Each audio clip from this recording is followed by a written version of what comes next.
They laughed when I cried at work until they heard my story. I'll never forget the sound of their laughter. It wasn't loud or obvious.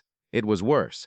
It was a handful of quiet snickers, stifled giggles, and condescending smirks. There I was, sitting in our weekly team meeting with tears streaming down my face, having a complete breakdown, and they just laughed. They shot each other these knowing glances over their laptops, with whispers skittering across the table. What they didn't know was the story that got me there, and when they finally heard it, the laughter stopped, and everything changed. Section 1, The Cold Shoulder. The meeting finally, mercifully ended. My boss David just muttered something about regrouping later and wouldn't even look at me. The walk back to my desk felt like it was a mile long. I could feel their eyes on my back, their judgment sticking to me like a heavy coat. I sat down and just stared at my blank monitor, with the echo of their amusement ringing in my ears. For the rest of the day, it was like there was an invisible wall between me and everyone else. Conversations would just die the second I walked into the break room. The usual chatter in our team's group chat, silent. I was a ghost at my own desk. The next few days were a master class in being iced out. It was subtle, but it was suffocating. Mark from accounting, the one with the loudest snicker, would literally turn his back if we were at the coffee machine at the same time. Sarah from marketing, who used to be my lunch buddy, was suddenly always too busy or had already eaten. In their eyes, I was unprofessional, emotionally unstable. I'd committed the biggest sin of the corporate world. I showed a messy, inconvenient emotion. They had already passed judgment without asking a single question, and their verdict was obvious. I was weak, I didn't belong, and I was completely, utterly alone. Section 2, The Story They Didn't Know. Here's what they didn't know. My tears had absolutely nothing to do with the quarterly budget on the screen. They saw an employee cracking under pressure, but they had no idea about the war I was fighting every single day before I even got to the office. They had no idea about my little sister, Emily. Just 6 months before, Emily, who was only 24, had been diagnosed with a rare and really aggressive form of cancer. Overnight, our lives were just flipped upside down. My world used to revolve around deadlines and projects. Now it revolved around hospital visits, chemo schedules, and terrified whispered talks with doctors. The morning of that meeting was especially brutal. Emily had just started a new round of this aggressive experimental treatment. I'd been up all night with her, holding a bucket while she was sick, trying to get her to sip some water, telling her stupid jokes just to see her smile, even for a second. Right before I left for work, her doctor called. His voice was so heavy, full of medical jargon that all boiled down to one terrifying sentence: "It's not working the way we'd hoped." I walked into that office carrying the weight of that phone call. I put on my work clothes, I forced a smile, and I sat down in that meeting trying to pretend my whole world wasn't crumbling around me. I tried so hard to focus on the numbers, on the corporate speak, on anything, but all I could see was my sister's pale face. All I could hear was the doctor's grim voice, and when David asked me a direct question about some data point, the dam just broke. I couldn't hold it back. The grief, the fear, the sheer exhaustion, it all came pouring out in these silent, humiliating tears.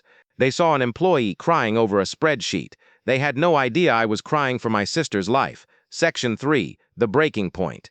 2 weeks went by. 2 weeks of icy silence and people actively avoiding me. My work, big surprise, had taken a nosedive. I was running on empty, and my mind was always back at the hospital. Finally, the thing I knew was coming happened. David called me into his office. "Close the door," he said. The 4 words every employee dreads. I sat down, bracing myself to be fired. Honestly, I was too tired to even be scared. He looked at me, and I couldn't read his expression at all. "Look," he started, "your focus just hasn't been here, and the incident in the meeting was unprofessional. I need to know what is going on." This was it. I had nothing left to lose, so I told him. I didn't even cry. I just spoke in this flat, tired voice and laid it all out. The diagnosis, the late nights at the hospital, the stress of the medical bills, the doctor's phone call that morning. I told him everything. As I was talking, I saw something change in him.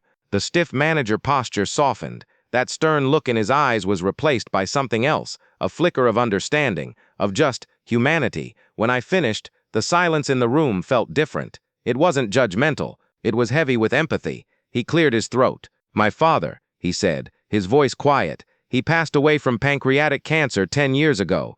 I remember trying to lead a quarterly review the day after he died. I honestly have no idea how I got through it." He paused, then looked right at me. "You shouldn't have to go through this alone. I think you should tell the team, not as an excuse, but so they understand. Let them see who you are, not just what you do. Section 4. The Revelation. An hour later, David called a surprise team huddle. Everyone gathered in the same conference room where I'd been humiliated 2 weeks before. The air was so thick with tension, they probably all thought they were about to watch me get fired. They sat down, shuffling papers and avoiding my eyes. David started. "I've called this meeting because there's something important we all need to hear, something I should have asked about a lot sooner." He then looked over at me and gave a little encouraging nod. My heart was pounding. My hands were shaking. I took a deep breath and stood up. "Hi, everyone," I started, my voice trembling a little. "A couple of weeks ago, I broke down in this room. I know what it looked like, and I know what a lot of you thought, and I wanted to tell you why." And so for the second time that day, I told my story. I talked about Emily, about her fight, her courage. I explained the sleepless nights and the constant gnawing fear. And then I told them about that specific morning, the crushing phone call from the doctor right before our meeting.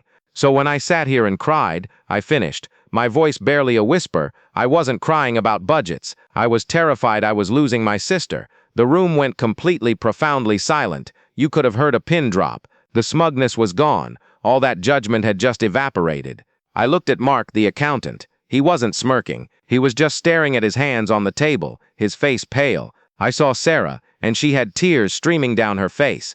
One by one they looked up at me, and for the first time they weren't looking at an employee. They were seeing a person. The laughter was finally dead, and in its place was this heavy, heartbreaking silence that said more than words ever could. Section 5. The Aftermath. The silence broke when Sarah got up, walked over, and just gave me a hug. "I am so sorry," she whispered. Soon after that, the meeting ended, but the change was instant. You could feel it. Later that day, Mark came to my desk. He just stood there awkwardly for a minute before he said, "I have no words. I was a jerk. What I did, how I acted, it was unacceptable. I'm truly sorry. How is she?" It was the first time anyone had actually asked me that. The next week, the office was like a different place. Those icy walls had melted. Sarah organized a meal delivery service for my family. The whole team pooled their money for a grocery store gift card and left it on my desk with a simple card signed by everyone. It just said, "We're with you." But it went beyond the gestures. Our whole team dynamic shifted. People started talking to each other, like really talking.